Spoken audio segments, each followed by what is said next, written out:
Bismillahirrahmanirrahim. Assalamu alaikum. Week 5, that start from 4th May to 8th May. Our topic is prime number, square root and cube root.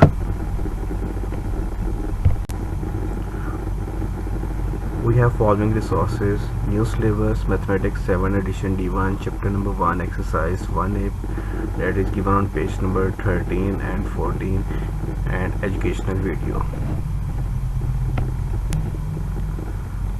Methodology.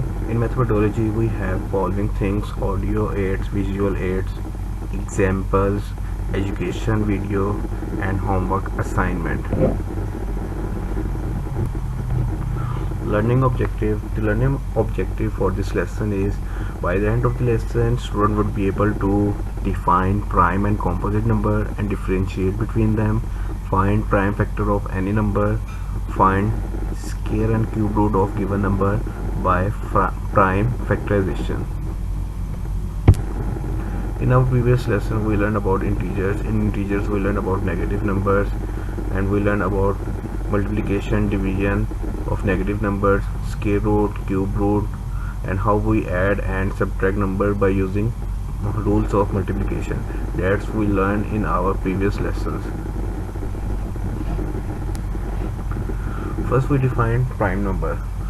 Prime number is a whole number that have only two factors, 1 and itself.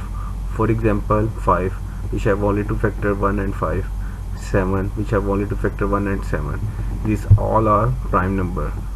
Composite number. A composite number is a whole number that have more than two factors. For example, 4. 4 have more than two factors. One is 1, second one is 2, and third one is 4. So 4 is a composite number. Note: the numbers 0 and 1 are neither prime nor composite.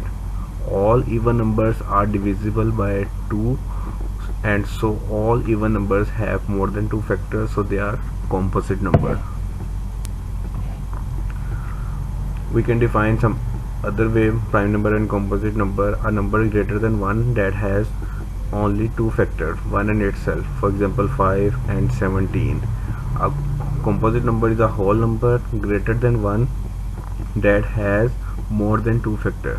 Examples are 6 and 9. In 6 we have 4 factors, in 9 we have 3 factors. These and their factors are greater than two numbers, so we said that these are the composite numbers. And prime number have only two factors, so we said that it's a prime number. Example: how we recognize prime and composite number. For example, number is 537. 537 is an odd number, so it is not divisible by 2.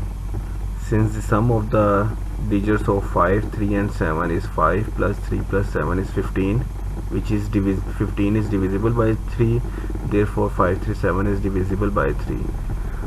So 537 have more than two factors. First is 1, second one is 3, and third one we said that is 537, so it's a composite number. 59.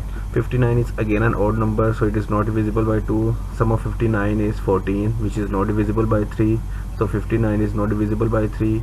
Last digit of 59 is not 0 not 5, so 59 is also not divisible by 5. So you use calculator to check other factors, and you see that 59 is not divisible by any prime number less than 59. So 59 is a prime number. We have another example in which P and Q are whole number and their multiple we get 31. When we multiply P and Q we get 31. You have to find sum of P and Q and explain your answer. 31 is a prime number, so its factor is only 1 and 31. So when 1 multiply with 31, then we get 31. Otherwise there is no possibility to get 31. So we assume that P and Q are either 1 or 31 or 31 or 1, so it means their sum is 32.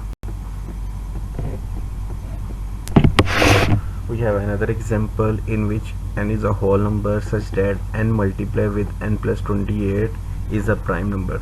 Find prime number, explain your answer. Since n multiply with n plus 28 is a prime number, then n and n plus 28 are its only two factors. Since 1 has to be one of its two factors, then n is equal to 1. Substitute value of n, that is 1, n multiply n plus 28, then 1 multiply 1 plus 28, 1 plus 28 29, 29 multiply 1 we get 29. So 29 is a prime number when we place n is equal to 1. Find square root of 784 by using prime factorization. First we find prime factors of 784. 784 is divisible by smallest prime number is 2. So when 784 divided by 2 we get 392. 392 is also an even number, so it is divisible by 2. When it's divided by 2 we get 196. Again it's divisible by 2. When we divided by 2 we get 98. Again it's divisible by 2. When we divided by 2 we get 49. 49 is divisible by 7, so we get 7. 7 is also divisible by 7, so we get in the last 1. So we have prime factor of 784 is 2 multiply 2 multiply 2 multiply 2 multiply 7 multiply 7. So we arrange in a power 2, 2 power 2 multiply 2 power 2 multiply 7 power 2. As we know, when we take square root of this value, the square is cancelled with square root and we get 2 multiply by 2 multiply by 7. So when you multiply these values we get 28. So square root of 784 is 28. In the next example, prime factorization of 7056 is given, that is 2 power 4 multiply 3 power 2 multiply 7 power 2. Find square root of 7056 by without using a calculator. As factors are given, so we write in this form. 7056 is equal to 2 power 4 mean 2 multiply by 2 multiply by 2 multiply by 2, 3 power 2 means 3 multiply by 3, 7 power 2 means 7 multiply by 7. So we arrange all these factors in power 2. 2 power 2, 2 power 2, 3 power 2, 7 power 2. When we take square root, these square cancel with square root, so we get 2 multiply by 2 multiply by 3 multiply by 7. When you multiply these value we get 84. So square root of 7056 is 84. Cube root of 2744. To find cube root of 2744, first you find prime factors of 2744. Prime factors of 2744 are given, that is 2 multiplied by 2 multiplied by 2 multiplied by 7 multiplied by 7 multiplied by 7. You have to find cube root, so you arrange these factor in power 3. 2 power 3 multiply 7 power 3. When you take cube root of these values, this cube is cancelled with cube root and we get 2 multiplied by 7. When 7 multiplied by 2 we get 14. So 14 is answer of cube root of 2744. Another example in which you have to estimate square root of 123 and cube root of 123.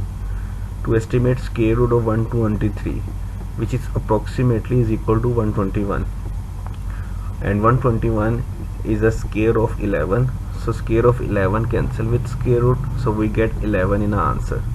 Similarly, cube root of 123 is approximately is equal to cube root of 125, and 125 is a cube of 5, so cube of 5 cancel with cube root and we get 5 in our answer. Now recap of our lesson. First we define prime number and composite number. Prime numbers are those numbers which having two factors, while composite numbers are those numbers which having more than two factors. By using these definitions, we find a number which is prime or composite. Then we find square root and cube root by using prime factorization. First we find prime factor, then we find square root and cube root of the following numbers. In the last, we estimate a number that is given, then find its square root and cube root. By using all these concepts that you learn in this lesson, you are able to solve exercise 1A question 1 to 6 and question 8 to 12 that are given in page number 13 and 14. For example 1 to 6 and practice now. 1 to 6. Best of luck. Thank you so much.